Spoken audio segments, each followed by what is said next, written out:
Dalam acara-acara tertentu, Asia hadir bersama Fir'aun, tapi dia tidak bersedia tidur bersama Fir'aun. Sekiranya permintaan-permintaan tersebut tidak disetujui, Asia rela mati bersama ibu dan bapaknya. Akhirnya Fir'aun menyetujui syarat-syarat yang diajukan oleh Asia. Fir'aun lalu membebaskan kedua orang tua Asia. Asia pun tinggal dalam kemewahan istana bersama Fir'aun. Walaupun Asia tinggal dalam kemewahan istana, ia tetap patuh terhadap perintah Allah dan tetap melaksanakan ibadah kepada Allah Subhanahu wa Ta'ala. Di malam hari, Asia selalu bangun melaksanakan sholat malam menurut syariat Nabi Ibrahim, bermohon kepada Allah agar kehormatannya tidak disentuh oleh raja kafir Fir'aun.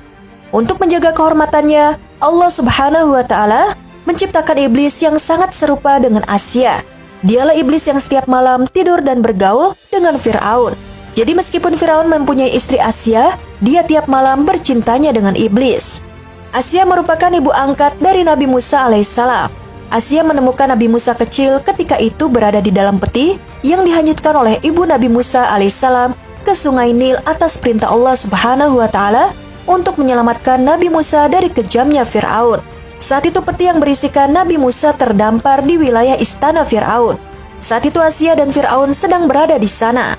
Allah Subhanahu wa Ta'ala memasukkan kasih sayang ke dalam hati Asia agar berkenan mengasuh Musa.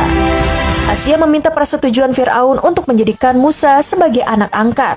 Permintaannya pun kemudian dikabulkan oleh Fir'aun karena Asia adalah istri kesayangan Fir'aun.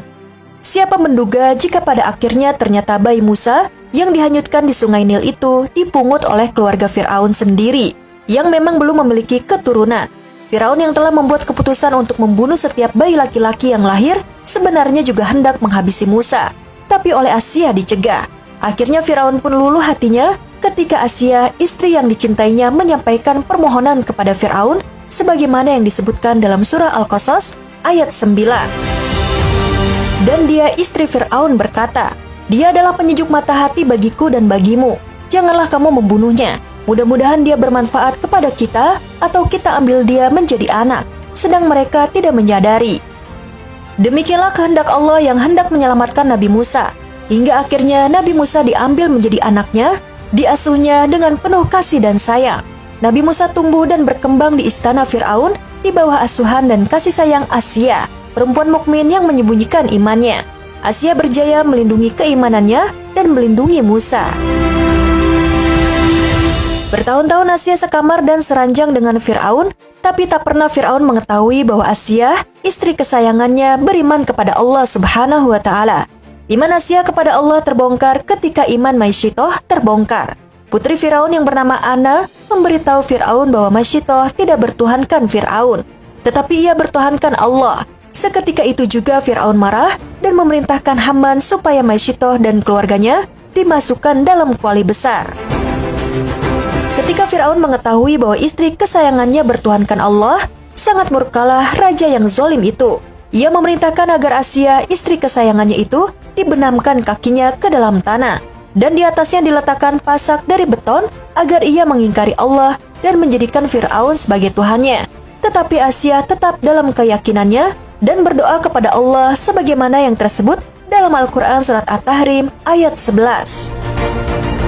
Dan Allah membuat perumpamaan bagi orang-orang yang beriman, istri Fir'aun, ketika dia berkata, "Ya Tuhanku, bangunkanlah untukku sebuah rumah di sisimu dalam surga, dan selamatkanlah aku dari Fir'aun dan perbuatannya, dan selamatkanlah aku dari kaum yang zalim." Doa Asia didengar oleh Allah Subhanahu wa Ta'ala dan mengutus malaikat kepada Asia yang sedang tersiksa untuk memperlihatkan tempatnya kelak di dalam surga. Akhirnya Asia binti Muzahim gugur di tangan tentara Fir'aun sebagai syuhada yang mempertahankan keimanannya. Asia hingga akhir hayatnya tetap beriman kepada Allah dan tidak mau mengakui Fir'aun, suaminya, sebagai Tuhan. Karena keimanan yang dapat dijaga tersebut, Asia mendapat jaminan surga sebagaimana yang dikatakan Rasulullah SAW bahwa ia adalah salah satu dari keempat wanita yang dijamin masuk surga. Masya Allah.